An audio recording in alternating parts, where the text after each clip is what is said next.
Blouse शिवायला 1 तास लागतो आणि सगळेजण 1 तासात शिवत असतील, पण माझा ब्लाऊज अक्षरशः 4 ते 8 दिवसात कंप्लीट होतो. कारण मला जास्त मशीनवर बसायला आवडत नाही. मग आज थोडं, उद्या थोडं असं करूनच मी कंप्लीट करत असते. अगदी थोडं 15 ते 20 मिनिटच बसत असते मशीनवर आणि तेवढ्यात जेवढं होईल तेवढं करत असते. आता ह्या ब्लाऊजचा आपला समोरचा भाग राहिला होता. मग समोरच्या भागासाठी माझ्याकडं पूर्ण गोल करायला कॅनव्हास नव्हता. जो कॅनव्हास मी मागच्या आणि स्लीव्सला लावला आहे तोच कॅनव्हास होता लांब पट्टीचा. मग तो कॅनव्हास अशा गळ्याला जमत नाही, पण तरीही मी तसाच चिकटवून अशा प्रकारे लावून घेतला आहे. व्हिडिओत तुम्हाला पुढे दिसेलच.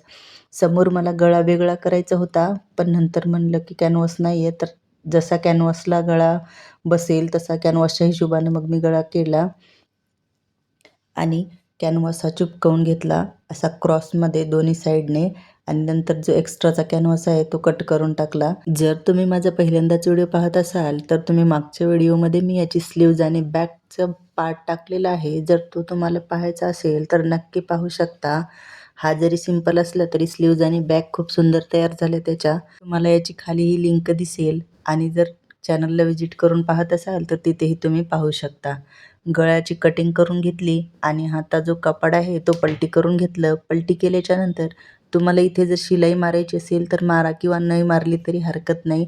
मी आधी थोडा वेळ मारून घेते आणि नंतर ती उकलवून टाकते, म्हणजे गळा जो आहे तो व्यवस्थित असा बसेल. प्रेस केल्यावरही बसतो, पण शिलाई मारल्याच्या नंतर एकदम फिटिंग बसते त्याची व्यवस्थित, म्हणून थोडा वेळ मारून ठेवते आणि नंतर काढून टाकते त्याची शिलाई. आता ज्या कट होते प्रिन्सेस कट ते जोडून घ्यायच्या होत्या, त्याही जोडून घेतल्या. प्रिन्सेस कट जोडताना कधीही खालच्या साईडने सुरुवात करायची, म्हणजे जरी एक्स्ट्राचं जरी वरती निघालं तरी ते कट करून टाकता येतं.